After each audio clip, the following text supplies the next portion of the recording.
नमस्कार, मैं हूं अब्दुल्ला इमाम और दर्शन जहानाबाद में आप सभी का स्वागत है। हम हाजिर हुए हैं कुछ अहम खबरों के साथ। थोड़ा सा वक्त निकाल कर देखिए खबरें फटाफट अंदाज में।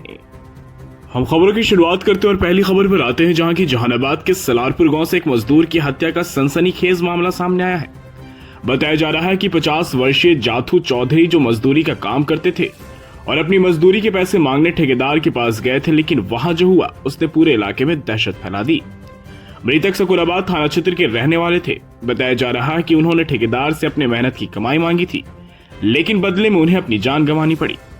परिजन बताते हैं कि मृतक ने ठेकेदार से कई बार मजदूरी मांगी, लेकिन हर बार टाल दिया जाता था और आखिर में उन्होंने कहा साइड चलो, और उनके साथ ऐसी घटना हुई। फिलहाल पुलिस ने जांच शुरू कर दी और मृतक के परिवार वाले न्याय की मांग कर रहे हैं।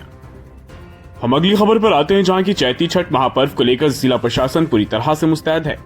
जिलाधिकारी अलंकृता पांडे और पुलिस अधीक्षक अरविंद प्रताप सिंह ने संगम घाट का निरीक्षण कर सुरक्षा और अन्य व्यवस्थाओं का जायजा लिया। चैती छठ को लेकर जिला प्रशासन पूरी तरह से सतर्क भी है।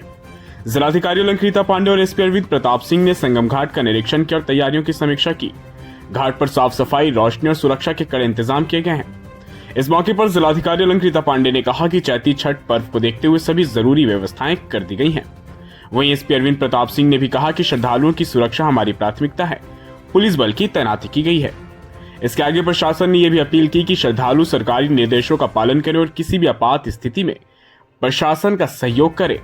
वहीं जिला प्रशासन का यह भी दावा है कि इस बार छठ महापर्व को लेकर सभी तैयारियां पूरी हो चुकी हैं और अगर कुछ भी ऐसी घटना होती है तो तुरंत ही लोग जिला प्रशासन से संपर्क साधें।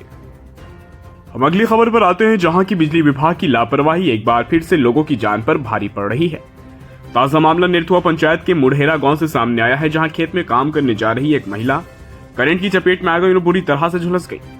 दरअसल गांव मुढ़ेरा की रहने वाली शांति देवी खेत में काम करने जा रही थी, तभी यह दर्दनाक हादसा हुआ। स्थानीय लोगों के अनुसार इलाके में बिजली के जर्जर तार काफी नीचे लटक रहे थे और कई बार इसकी शिकायत विभाग से की गई थी, लेकिन कोई कार्रवाई नहीं हुई, जिसका नतीजा आज ये दर्दनाक घटना बन गई। गांव के लोग बताते हैं कि हमने कई बार बिजली विभाग को सूचना दी थी कि तार बहुत नीचे झूल रहे हैं और कभी भी बड़ा हादसा हो सकता है, लेकिन हमारी शिकायतों को नजरअंदाज किया गया। अगर समय रहते कार्रवाई होती तो ये घटना नहीं होती। फिलहाल झुलसी हुई महिला को अस्पताल में भर्ती कराया गया, जहां उनकी हालत गंभीर बनी हुई थी तो पटना पीएमसीएच रेफर किया गया। अब इसमें सवाल यह है कि विभाग क्या अब भी जागेगा या फिर लोगों को इसी तरह हादसों का शिकार होना पड़ेगा। हम अगली खबर पर आते हैं, जहां की हसनपुरा गांव में एक विवाहिता की मौत का मामला सामने आया है।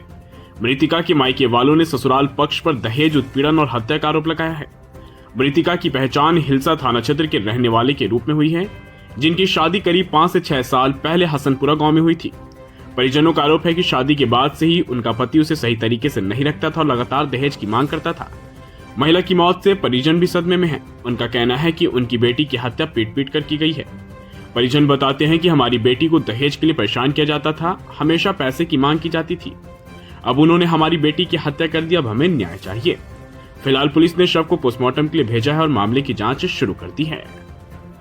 हम अगली खबर पर आते हैं, जहां कि अभी इन दिनों रामनवमी को लेकर शहर में चर्चा तेज है और प्रशासन के गाइडलाइन की वजह से रामनवमी समिति के द्वारा शोभा यात्रा न निकालने का भी फैसला लिया गया था। वहीं अब रामनवमी पर्व को लेकर जिला प्रशासन ने कड़े दिशा निर्देश जारी किए और प्रशासन ने स्पष्ट किया है कि इस बार पर्व के दौरान डीजे बजाने पर पूरी तरह से प्रतिबंध रहेगा, हालांकि साउंड बॉक्स की अनुमति दी जाएगी।